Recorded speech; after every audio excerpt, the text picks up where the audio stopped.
గోవింద గోవింద గోవింద గోవింద గోవింద గోవింద గోవింద గోవింద గోవింద హరి గోవింద గోవింద హరి గోవింద.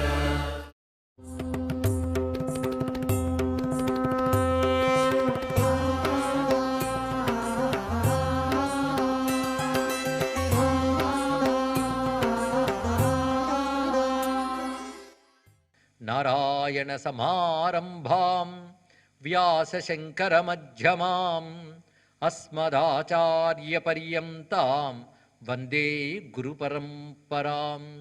నారాయణం నమస్కృత్య నరం చైవ నరోత్తమం దేవీం సరస్వతీం వ్యాసం తతో జయముదీరయేత్. యజ్ఞేశ అచ్యుత గోవింద మాధవ అనంత కేశవ కృష్ణ విష్ణో హృషీకేశ వాసుదేవ నమోస్తుతే. పాశాంకుశౌ కల్పలతాం విషాణం దధత్స్వతుండాహితబీజపూరః రక్తస్త్రినేత్రస్తరుణేందుమౌళిః హరోజ్వలో హస్తిముఖోవతాన్నః.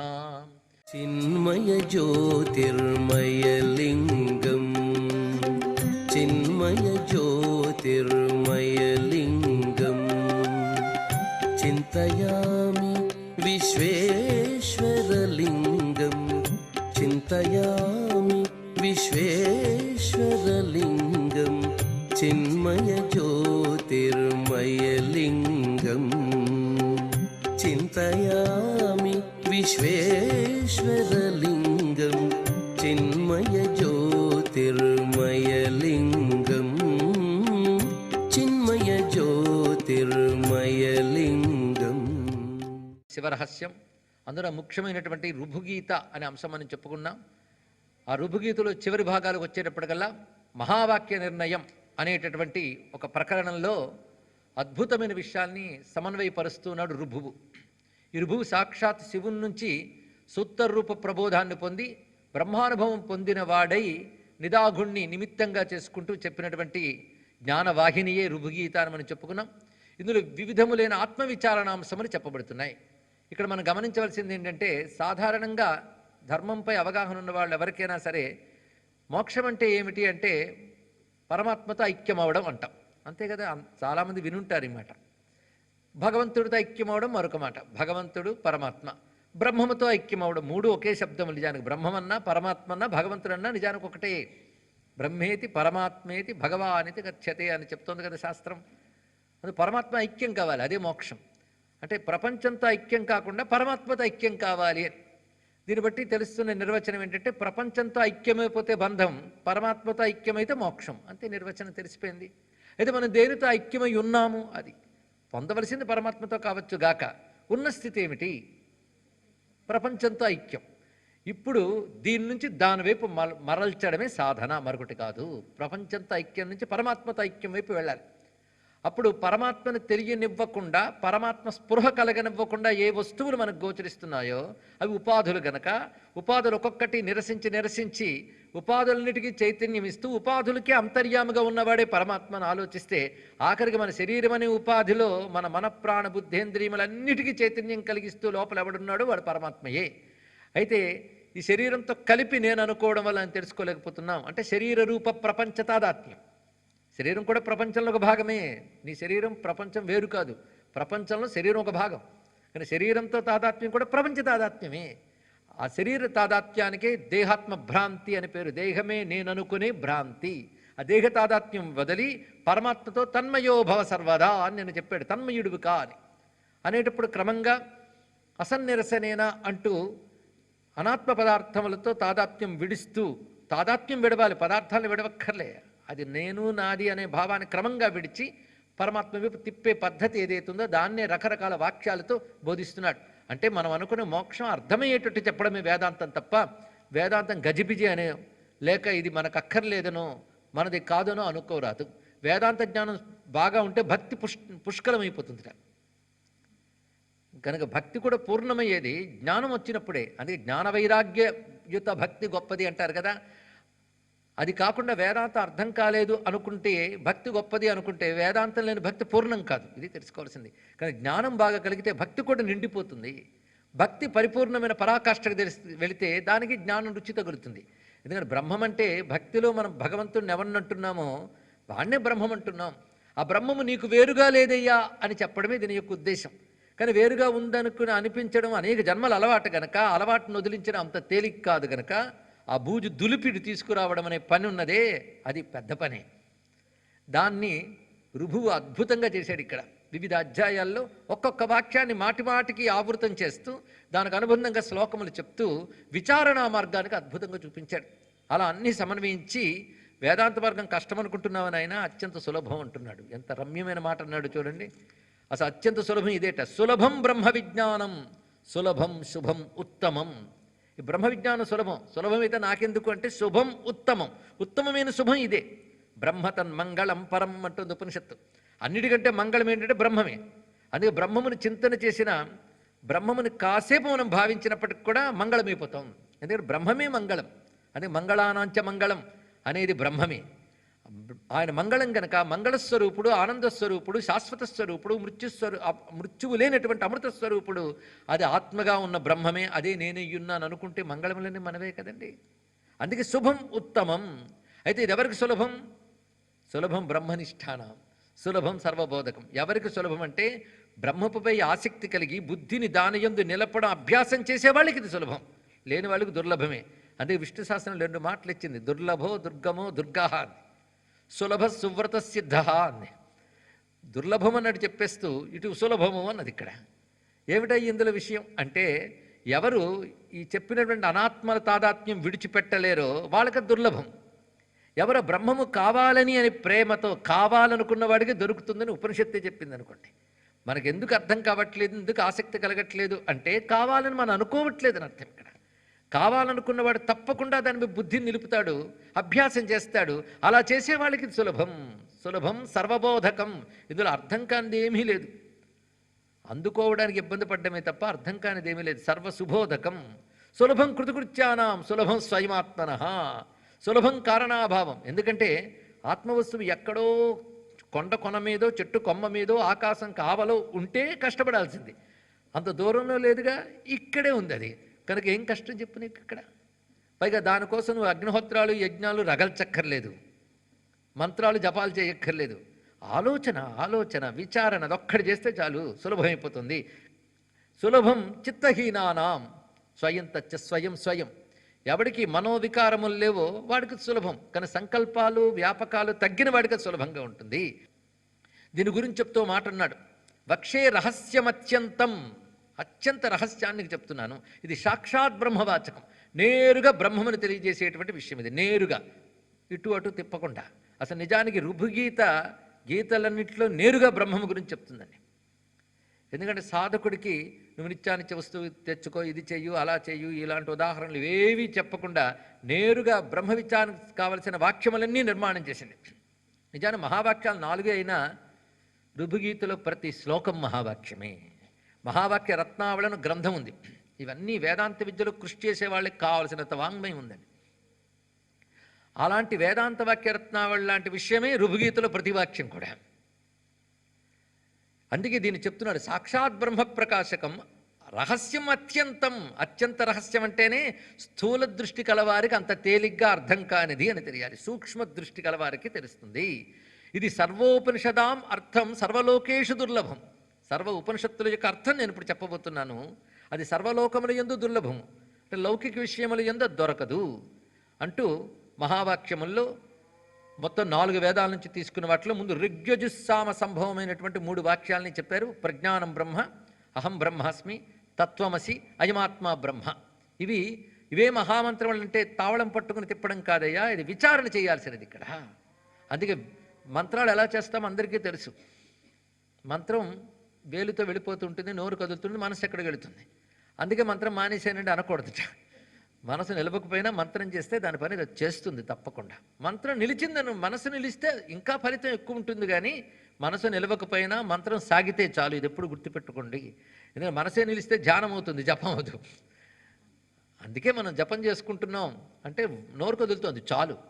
అంతే మనసు నిలవట్లే, అది కూడా మానేసామనుకోండి ఇంకా పతనమైపోతాం. ఆ మంత్రం శబ్ద ప్రకంపనలతో ఉద్భవించిన దేవత తన పని తాను చేసుకుంటుంది. ఎటో మనసుండి మన అన్నం తిన్నా కడుపు నింపేస్తుంది, మనసు ఎటో ఉండి జపం చేసినా మంత్రం శక్తినిస్తుంది. అదే మంత్రం అన్నిట్లోకి, అందుకే అది గొప్పదండి. పైగా ఇతరులకి ద్రవ్య సహాయం అవసరం, జపానికి ద్రవ్య సహాయం అక్కర్లేదు, అక్షరాన్ని ఆవృత్తి చేయడమే చాలు, ఇంకేం కావాలి. అందుకే యజ్ఞానాన్ జపయజ్ఞోస్మి అన్నాడు ఇక్కడ. అలాంటి మంత్రం కాదు ఇది, మహావాక్యములు. ఇది విచారణ యోగ్యమైన మంత్రములు, దీనికి అర్థమే ప్రధానం. మిగిలిన మంత్రములు శబ్ద ప్రకంపన చాలు, దీనికి అది సరిపోదు, అర్థం ప్రధానం. అర్థంతో మీరు క్షణం అనుసంధానింపబడ్డా దాని ప్రభావం అద్భుతంగా ఉంటుందండి, అందులో సందేహం లేదు. అది ఈ క్షణం మనకు ముక్తినివ్వకపోవచ్చు, కానీ అది జీవుడిలో కొన్ని జన్మల పాప సంస్కారాన్ని శుద్ధి చేయగలిగే శక్తి క్షణకాల వేదాంత విచారణకున్నది. తెలుసుకోండి, క్షణకాల వేదాంత విచారణకి అది నేరుగా స్వరూపాన్ని తట్టి లేపుతుంది కనుక అది ఎప్పటికైనా మేల్కొల్పబడుతుంది. అందుకే వేదాంత వాక్యముల యందు నిరాదరణ లేకుండా వినాలి. అదొకటి, ఇది బ్రహ్మజ్ఞానం అందరికీ ఎందుకు అని అనకుండా, అది లేనిది ముక్తి లేదు కనుక జ్ఞానాదేవి కైవల్యం అని ఢంకా బజాయని చెప్తుంది వేదం. అదే చెప్పారు భగవత్పాదుల వారు. అందుకే వారి వాక్యాల కంటే గొప్ప వాక్యమే లేదు, అదే చెప్తున్నాడు శివుడు. అది లేనిది ముక్తి లేదు గనకనే ఇంత విషయం. మహావాక్యం చతుర్వాక్యం, అందులో ముందు చెప్పేది ప్రజ్ఞానం బ్రహ్మ. మమ ప్రజ్ఞ ఏవ బ్రహ్మాహం, ప్రజ్ఞానం బ్రహ్మ. ఈ వాక్యంలో అసి లేదు, అస్మి లేదు. అసి అస్మి ఉంటే ఏకత్వం చెప్పబడుతుంది. ప్రజ్ఞానమే బ్రహ్మము అన్నాడు. ఈ ప్రజ్ఞానం ఎక్కడున్నది? ప్రజ్ఞానం అందరిలో ఉంది. ప్రజ్ఞానం అంటే తెలివితేటలు కావు, నాలెడ్జ్ కాదు, ఇంటెలిజెన్స్ కాదు. దయచేసి అర్థం చేసుకోండి. అంటే లోక వ్యవహారంలో ప్రజ్ఞ గలవాడు అంటే లోక వ్యవహారంలో పదానికి అర్థం వేరు. వేదాంత పదంకి లోకంలో వాడే పదానికి తేడా ఉంటుంది. లోకంలో వాడే పదాలకి దీనికి కలపకూడదండి. ఎందుకంటే సర్వ వేదాంత వాక్యానం అద్వైతే బ్రహ్మణి స్థితి అనే అద్భుతమైన వాక్యం ఇక్కడ కనబడుతుంది. సర్వ వేదాంత వాక్యములకు స్థితి లక్ష్యం దేని ఎందంటే అద్వైత బ్రహ్మమునందు. ఆ మాట గుర్తుపెట్టుకోవాలి. ఈ మాట వేదాంతమే ఉంది, ఎవరో అనలేదు. ప్రపంచోపశమం శాంతం చతుర్థం అద్వైతం మన్యంతే అని గట్టిగా ఉపనిషత్తే చెప్పినప్పుడు అద్వైతమే పరమావధి. అద్వైతం అంటే ఏమిటో కాదండి. అందుకే ఉపోద్ఘాతమే జీవుడికి లక్ష్యం, జీవబ్రహ్మైక్యమే మోక్షం అనేది అందరూ అంగీకరించినట్లయితే, జీవబ్రహ్మైక్యం కలగాలనే మనం అనుకున్నట్లయితే అది స్పష్టంగా చెప్తోంది అద్వైతం. జీవ బ్రహ్మ ఐక్యం అంటే జీవుడు బ్రహ్మముతో ఐక్యం అవడం. ఐక్యం అవడం కొత్తగా అవ్వక్కర్లేదయ్యా, ఐక్యమై ఉన్నావు అన్నారు ఇక్కడ. ఐక్యమై ఉండేక్కడికి సాధన ఎందుకంటే ఐక్యం అనేది తెలుసుకోలేదు కనుక అన్నాడు ఇక్కడ. తెలుసుకోవడమే. ఇది ఎలాంటిది అంటే పోయిన బంగారు వస్తువు కోసం వెతుక్కుంటూ ఒళ్ళంతా చెమట్లు పట్టిసే బాధపడుతున్నాం. ఆఖరికి ఎవరో చెప్పారు, అది నీ కంఠంలో నుండి చూసుకొని ఆనందించాడు. ఇక్కడ కొత్తగా వచ్చింది బంగారం లేదు, అక్కడే ఉంది తెలియక. మరింతసేపు టెన్షన్ పడ్డాడా లేదా, వేదన పడ్డాడా లేదా, దేనివల్ల? తెలియకపోవడం వల్ల. పోవడం వల్ల కాదు, తెలియకపోవడం వల్ల. ఇప్పుడు తెలియగానే ఆనందం కలిగింది కదా. ఆనందం కలిగిందంటే కొత్తగా బంగారాభరణం అక్కడ తయారై వచ్చిందా? లేదు, అది అక్కడ ఉన్నదే సిద్ధ వస్తువే. మోక్షం అనగా సిద్ధ వస్తువు. ఆ సిద్ధ వస్తువు అనుభవానికి రావడమే కైవల్యము. ఇది తెలుసుకోవాలి.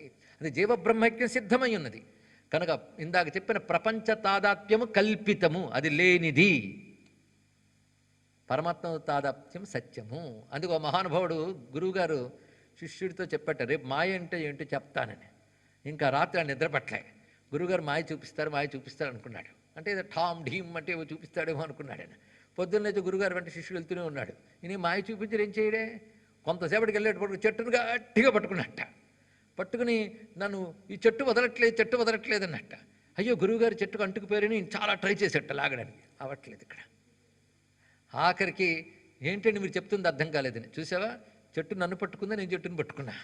చెట్టును గట్టిగా పట్టుకుని వదలట్లేదు అన్నాను. అదేం వదిలేదు, అదేం పట్టేది వదిలేదు, నేను గట్టిగా పట్టుకుని వేలాడుతున్నాను. ఇదే మాయ అన్నాడు. అంతే ఇక్కడ తెలుసుకోండి. ఇక్కడ మాయ అంటే ఇంతే, మనం పట్టుకున్న ప్రపంచం అంతా ఇంతే. తెలుసుకోండి ఇక్కడ. ఇప్పుడు అందరికీ ఎందుకులేండి అంటే ఈ వదులుకోనండి అని అర్థం ఇక్కడ.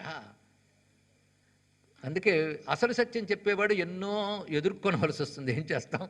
కానీ కావలసిన వాళ్ళు ఉంటారు కదా, వాళ్ళ కోసం చెప్పాల్సింది ఉంటుంది. అందుకే అసలు సత్యం ఇది ఇక్కడ.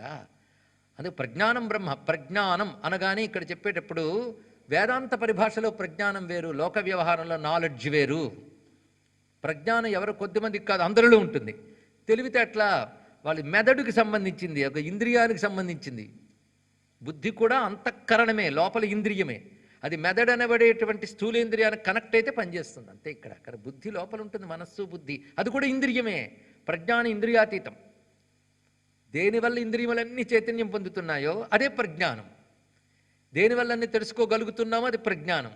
ఈ ప్రజ్ఞాన రూపుడే జీవుడు. ప్రజ్ఞానం అనేది బుద్ధికి సంబంధించిన తెలివితేటలు కావు. బుద్ధికి, ప్రాణానికి, శరీరానికి కూడా ఏది చైతన్యం ఇస్తుందో అన్నాడు. ఒక ఆయన అన్నాడు, నాకేం అర్థం కాలేదండి. అర్థం కాలేదన్న విషయం అర్థమైంది కదా, అదే జ్ఞానం అంటే అన్నాడు. నాకు అర్థం కాలేదని క్లియర్గా చెప్పగలిగేవి కదా. అర్థం కాలేదన్న విషయం గ్రహించిన ఒకానొక ఎరుక నీలో ఉంది. ఆ ఎరుక బుద్ధివి కాదు, ఎరుకగానే ఉంది. అది చిద్రూపమే ఉంది. Consciousness, not knowledge. అది చిత్. నిజానికి దానికి సరి అయిన ఈక్వాలెంట్ ఇంగ్లీష్ పదం లేదు. అందులో చెప్తే కానీ అర్థం కాని పరిస్థితులు ఉన్నాం కనుక చిత్ అనే దాని విషయంపై ఇంకా ఆ భాష అందులో పుట్టిన వాళ్ళు పరిశోధించలేదు, తెలుసుకోలేదండి. ఇక్కడ ఆ భాష ఋషి హృదయం నుంచి వచ్చింది, అది సనాతన ధర్మం నుంచి వచ్చింది. ఇక్కడ అది చిత్, అది ప్రజ్ఞానం. ప్రజ్ఞానమే జీవుడు. నిజానికి చెప్పాలి అంటే ఇది తెలుసుకుంటున్నామంటే ఆ ప్రజ్ఞానం ఇంద్రియాల ద్వారా లోకాన్ని పట్టుకుంది కనుక తెలుసుకోగలుగుతున్నాం. కానీ దేని ద్వారా ఇంద్రియాలు పనిచేస్తున్న ప్రజ్ఞానం తెలుసుకుంటే అది బ్రహ్మం. అది అందరిలో సమానంగా ఉన్నది. అంటే ప్రజ్ఞానం బ్రహ్మ అన్నాడు కానీ అసి అస్మి లేదు అక్కడ. కానీ ప్రజ్ఞానమే బ్రహ్మ అన్నప్పుడు విషయం ఏం తెలుసుకోవాలంటే జ్ఞానమే ఈశ్వరుడు. అది నీలో ఇంద్రియ పరిమితమై ఉంది, ఆయనగా పరిమితంగా లేదు. ఇది ఎలాంటిదంటే కెరటానికి పరిమితమై ఉన్న నీరు, సముద్రంలో ఉన్న జలము. నేను ఈ ఉదాహరణకు ఎందుకు చెప్తున్నానంటే కెరటం సముద్రం ఉపమానం ఇంకా బాగుంటుంది. ఎందుకంటే కెరటానికి కిటికీ లాంటి ఇతర అవయవాలు లేవు, ఆ జలస్వరూపమే దానికి ఉంది. అందుకే ఇది ఇంకా అర్థమవుతుందని ఈ ఉపమానం ఇంకా దగ్గర. అందుకే సముద్రం తరంగాల ఉపమానమే మహాత్మను తీసుకోవడానికి ఎక్కువ కారణం ఏమిటి అంటే అది కిటికీ, అద్దం, గోడ ఉపమానం కంటే గొప్పవి. ఇంకో విషయం, ఇంకో సబ్జెక్ట్ లేదు అక్కడ. అలలో ఏముందో సముద్రంలో ఉంది. అందుకే చెప్తున్నా ఇక్కడ. అందుకే అలలో ఈ మాత్రం ఉన్న జ్ఞానం, ఈ మాత్రం ఉన్న నీరు సముద్రంలో అంతుంది. కానీ ఇక్కడ ఉన్నది ఒకటి సబ్జెక్ట్ ఒకటేగా. అందుకే ఇక్కడున్న కించిజ్ఞత, అక్కడున్నటువంటి సర్వజ్ఞతలో జ్ఞ అనేది ప్రజ్ఞానం, అది బ్రహ్మ. అది చెప్తున్నారు ఇక్కడ. అది ప్రజ్ఞానం బ్రహ్మ అనే మాట. ఇది ఎలా సాధన చేయాలో చెప్తున్నాడండి. ఇది వినడం కాదు సాధన, అది విచారణ చేసుకో. ఇది ఎలాంటిదంటే లవణం తోయమాత్రేణ యథైకత్వం అఖండితం అఖండైక రసం వక్షే విదేహో ముక్తి లక్షణం. విదేహో ముక్తి లక్షణం డెఫినిషన్ అండి. విదేహ, దేహము లేకపోవడమే ముక్తి లక్షణం. అంటే చచ్చిపోతే అందరూ ముక్తి పొందుతున్నారు, దేహం లేదుగా. స్థూల దేహం లేదు కానీ సూక్ష్మకారణ దేహాలు అఘోరిస్తుంటాయి. ఎంతకాలం అఘోరిస్తుంటాయంటే కల్పాలు గడిచిపోయి జగత్ ప్రళయమైపోయినా అప్పుడు నిద్రించినట్టుండి మళ్ళీ సృష్టి వచ్చినప్పుడు మళ్ళీ లేస్తుంది. కానీ సూక్ష్మకారణ దేహాలు ఉన్నంత వరకు ఈ లోకం ఆ లోకం, ఈ దేహం ఆ దేహం తిరుగుతూనే ఉంటామండి. కనుక విదేహం అంటే స్థూల సూక్ష్మకారణ శరీరములు కూడా నేను అనే తాదాత్మ్యం విడిచిపోతే అది విదేహం, అది ముక్తి లక్షణం. అఖండైక రసం వక్షే, అఖండైక రసం తెలియాలి. ఎందుకంటే అన్ని వాక్యాలకి అఖండైక రసమే ప్రధానం. అఖండైక రసం అంటే అహం బ్రహ్మ అస్మి, తత్వం అసి, అయమాత్మ బ్రహ్మ. ఇందులో 3 వాక్యములు చూసుకున్నాం. అహం బ్రహ్మ అస్మి. అహం అంటే జీవుడు. అంటే ప్రస్తుతం మనం ఇంకా పరమాత్మను తెలుసుకోలేదు కనుక నేను నేను నేను అనుకుంటున్నాం.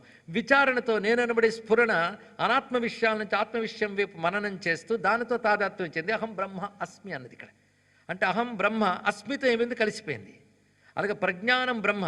ఇక్కడ నువ్వు అల్పజ్ఞ సర్వజ్ఞ అనుకుంటున్న జ్ఞారూపమైన ప్రజ్ఞానం ఏదుందో అదే బ్రహ్మము గ్రహించు. అంటే జలమే సముద్రము అన్నట్లండి. ప్రజ్ఞానం బ్రహ్మం అంటే ఇంకోటి కాదు.